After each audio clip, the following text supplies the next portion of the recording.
the Share Your Love Family Discussion Guide. As we all know, preparing for the inevitable is a really tough discussion. It's one that a lot of us will find difficult to have, especially with those that are closest to us. And this guide is really intended to help us initiate an hopeful and thoughtful dialogue with our family as we plan for the future and how to honor our final requests. So it's really more than just a simple list of instruction. It's going to cover a lot of topics such as where to find important documents, key contacts, who should care for loved ones, minors, and how to handle those tough decision making topics if we become incapacitated. All right, now. We're going to talk about a few different things, and we're going to talk about a very high level, the importance of estate planning. Which is why you work so closely with Liz and Carly in the first place. Then we'll explain the reason for this Share Your Love guide, and just kind of help walk you through a process to, again, facilitate those conversations with family members and significant others. So why should we take the time to plan our estate?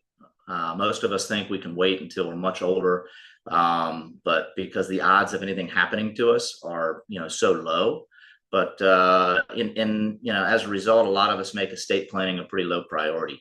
Or we might think that, hey, we don't really have much in the way of assets that warrant an estate plan. But the fact is that we may be faced with unexpected illness or a tragic accident, and having a plan in place will ensure the transfer of assets to loved ones. No matter the extent of our assets, we undoubtedly want to make sure that we choose who's ultimately going to benefit from those. Any estate planning process is going to help us accomplish two very important goals. The ultimate goal is, for us to complete the legal documents that'll guarantee our assets are transferred according to our wishes. But the process of reading through and answering the questions in this guide will really help facilitate discussions with our loved ones, discussions that we might have had, find difficult or the right time to initiate or bring up. And as we go through this on a kind of a step-by-step process, we'll notice each of these important assets and documents, and we'll be able to talk to family members in better detail about our wishes regarding those assets. And if we haven't completed an estate plan, or any of these documents prior to death, then the courts are going to have to make those decisions for us, and they're going to decide how our assets are distributed. Estates will then have to pay attorney's fees, administrative fees. The legal process can be, lengthy. Assets can't be distributed during the process. So if we've not gone through the estate planning process, we'll likely not have made our wishes clear to our loved ones. And our loved ones could then challenge how the court distributes the assets, dragging out the process further, causing conflict among family members. It's just an uncomfortable position to put them in an already difficult circumstance. There could be significant tax consequences if we haven't done proper planning. So it's really an exercise to make sure that our assets are passed along with maximum efficiency. I bet a lot of us are old enough to remember Prince. He died in 2016 without a will. The estate was left to divvy up almost $300 million in assets to his siblings, half-siblings. To make things even more difficult, there was a federal inmate that claimed to be Prince's son and only heir. And after 2 years, the family paid out millions of dollars to lawyers and bankers and hadn't received anything themselves. So you can see, just not having things clearly spelled out or legal binding declarations can just lead to a great deal of conflict and confusion. So again, this offers us the ability to provide a step-by-step process and consideration for our wishes regarding our assets. It's pretty straightforward. It helps to clarify our wishes, communicate them effectively, gives us the ability to help even understand the extent of our assets, know our wishes, and be prepared in case of incapacity or death. You've probably heard the saying, failure to plan is planning to fail. So having a plan is incredibly important. It's even more important to discuss that plan with our loved ones and provide them with all the necessary details. You may remember Florence Griffith Joyner, an Olympic gold medalist. she did prepare a will, and unfortunately, tragically passed away at age 38, and her family couldn't locate the document. So it pitted relatives against the state in an estate planning battle, and took 4 years to close her probate estate. So it's really just trying to, take that burden off of our loved ones, again, in an already difficult situation. So simply put, the purpose is to, put our mind at ease, and also our loved ones, to ensure that they can carry out our wishes, and put us in a better position to take inventory of everything that we have, and make it more manageable for our loved ones. Engage in an open discussion can help lessen the emotional energies our loved ones will spend, help us gather the necessary information, avoid turmoil. There might be assets or documents that they don't even know what to look for, and those could be lost. It's important to engage in a thoughtful discussion with them, about some of these very important, topics, and get very detailed about it. So we can break it down into 4 different categories, and we'll go through each of these briefly. The sections include key contacts, advisors, access codes, financial information and assets, important documents, information and arrangements, family history, ethical will, and we'll just go through each one of these sections briefly. The first section covers key contacts, advisors, and access codes. We'll naturally want to include any key contacts that you'd want to be contacted in case of an emergency. Having this information in a central location for our loved ones can be invaluable. We'll want to include any important contacts, Carly, Liz, your financial advisor, other asset advisors, contact information, so loved ones can reach them if you're no longer able to. Another important section is the digital assets and passwords. You may have heard of a guy named Gerald Cotton. He was a CEO of a large cryptocurrency firm in Canada. He passed away, and he was the only one that knew the passcode to access all of the cryptocurrency. Think about the passwords that we all have.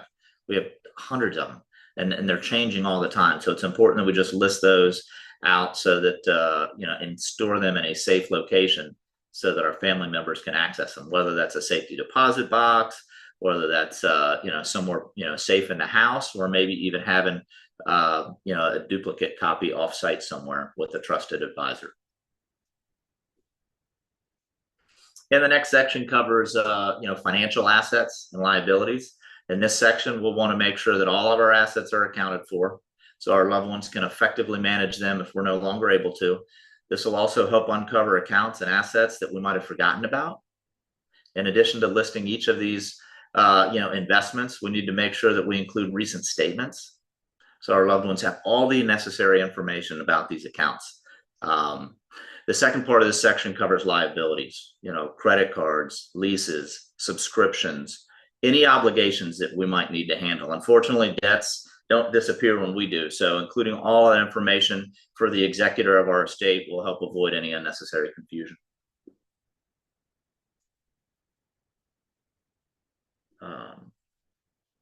And insurance and benefits. In this section, we want to make sure that we include all relevant information for every type of insurance that we carry, all the policy numbers, the benefit amounts, the premiums, how those premiums are being paid.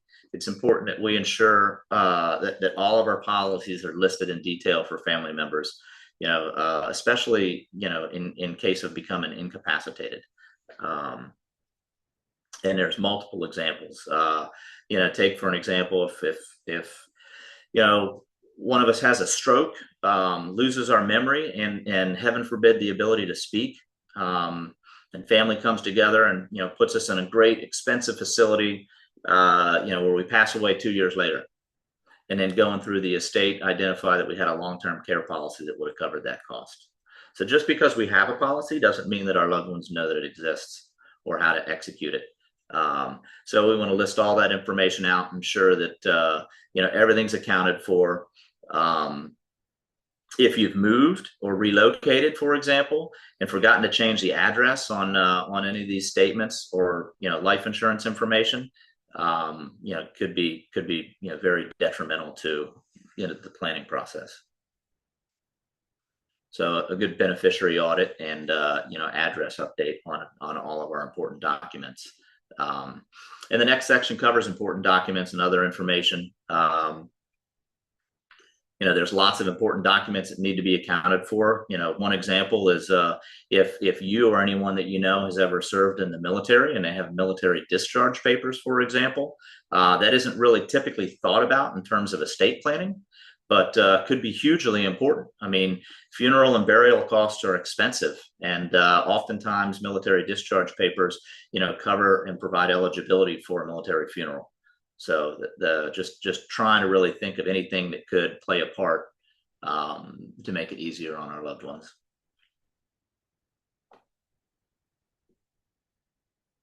So, some of the estate planning documents that, Carly and Liz can certainly help us with, include our will, a living will, medical power of attorney, durable power of attorney, ethical will, and we can kind of take a brief look at what each one of these is designed to help us do.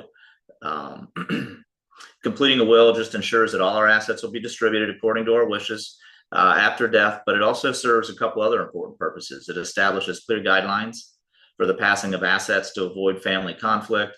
Everyone's heard horror stories of family disputes following deaths. Having a clear, detailed will can help minimize any of that conflict. Can also help provide guardianship for minor children. It's especially important if you've got a domestic partner and you'd like them to care for your children. Everyone's circumstances are different. There's no one size fits all. If you try to get by with something in general, then the results might not really be what we intended and could cause serious problems for our beneficiaries. You can also choose for some of your assets to be left as gifts or donations. The value of what you give away will reduce the value of your estate when paying estate taxes. So it's important that we provide clear guidelines in our will and update and keep it updated as circumstances change. There's a personal property disposal list. You might own items that you don't think to include in your will, but again, it may lead to family turmoil, might lead to arguments, it might lead to uncomfortable situations. So really just making a detailed list of these items can save a lot of grief. Take Marlon Brando, for example. He passed away in 2004. He verbally promised his longtime housekeeper his house, but he left nothing in writing. And the court was restrained to what Brando had left in his will, and the housekeeper was left with $125,000, but certainly not the whole house, and many consider lucky to even receive that amount. So just this example can play itself out in much smaller amounts, but just as meaningful for the possessions that you own, and you want to make sure that go to those that you care about. So if you want someone to receive something particular, write it down. Be sure to write it down. Don't leave anything to word of mouth. And it even helps if you take pictures of those items, so there's not any ambiguity as to what you're referring to. Another important document is a living will. There's a landmark Supreme Court case, Cruzon versus Director, and the Missouri Department of Health ruled that for a person to be taken off life support, including intravenous nourishment and fluids, they must have declared their desire prior to becoming incapacitated. So it's important to note that it's not just a concern for the elderly, because anything could happen. Many of us probably remember the Terri Schiavo case. She was in her 20s when she became incapacitated. And if you witness this case, obviously you shouldn't have to be convinced of the importance of putting our wishes down on paper. Even if our family understands our wishes, having a living will completed will help relieve them of having to make this tough decision.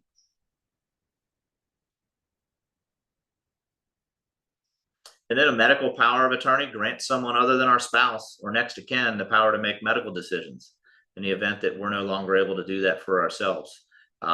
You should provide details on a range of medical treatments that to make your wishes known through a medical directive. It's especially important for domestic partners. If you become incapacitated, the right to make medical decisions for you would by default go to your parents or siblings. And as in the Terri Schiavo case, these parties might have different idea of what those wishes are. So, clearly spelling them out and designating someone to make those decisions can help avoid issues regarding who should be, deciding what medical care you should receive. And it's important that a durable general power of attorney is thoughtfully considered. This is the person that we designate that can manage the bank accounts, the bills, file tax returns, even buy and sell property if it's relevant to our circumstance. It's often a responsibility left to a spouse, but you might also consider a trusted advisor or friend who might be more familiar with with the assets and how to properly ensure efficient transfer. But it's also important that you clearly document when you want this power to go into effect, and also when it should cease.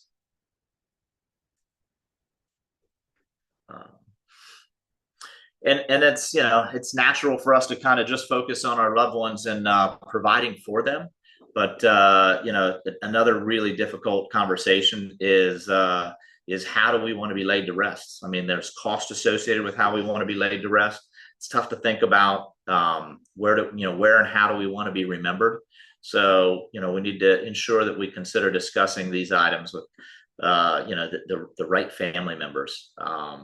It'll also just take a lot of pressure off of those that we care most about, and they're difficult decisions for a grieving family to make in the first place. So helping to outline those could be instrumental.